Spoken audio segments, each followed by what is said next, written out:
How to vamos en bici. Let's go on a bike ride. First, we want to make sure we're prepared with everything we'll need. Of course, a helmet. In a backpack or a bike bag, you'll want to make sure to bring water, snacks, and a flat kit in case you get a flat tire. This includes a spare tube, a patch kit, tire levers, a CO2 inflator or any mini bike pump, and if you'll be riding in dark or heavy traffic areas, you'll want to make sure to bring some lights. Now let's adjust our helmet. We want to make sure it fits just right. So to test it out, you want to put it on your head and be able to place about 2 fingers worth of space between your eyebrows and the helmet. Then you're going to want to flip upside down without the straps on. If it falls off, that means it's too big, so we want to make sure to adjust it on the back if that is an option for your helmet. Once you tighten it, you'll want to test it again, and if it doesn't fall off your head this time, then we know that it's ready to go. Then you just want to clip those straps and make sure that they are secure and you have a little bit of space so it's comfortable. So how do you know if the bike you're using fits?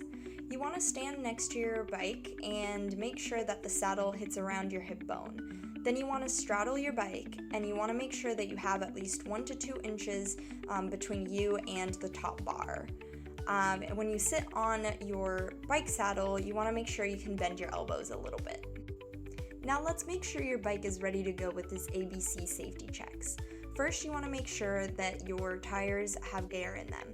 It'll say on the side of the tire how much air they need. It'll be a PSI number. Filling up your tires might look a little bit different depending on the valve you have. Here we have a Presta valve. We're going to unscrew the little tip. We're going to use the Presta valve side of the tire pump. If you have a Schrader, you would use the other side, and then flip up the lever. Now it's time to pump up your tires until the gauge reads the number that is on your tire. Press the lever again and lift up. Now you want to make sure to screw this little tip and put your cap back on. If you have the other type of valve, the Schrader valve, you won't have that tip to screw and unscrew, so it will be slightly easier of a process. Now let's check our brakes. There's so many different kinds of brakes on bikes. But for today, we just want to make sure they're working. So if you have rim brakes, make sure that whenever you squeeze the lever, they are pressing into the rim. If you have disc brakes, they won't be on your rim. To check that your brakes are working, lift up your bike from your saddle or have someone pick it up for you so that the back wheel is lifted and spin your pedals. Brake using the corresponding lever and make sure that the wheel completely stops. We're good to go. Lastly, let's make sure that our chain isn't rusted and that it's been lubed up. We are ready to go, so vamos a montar en bici.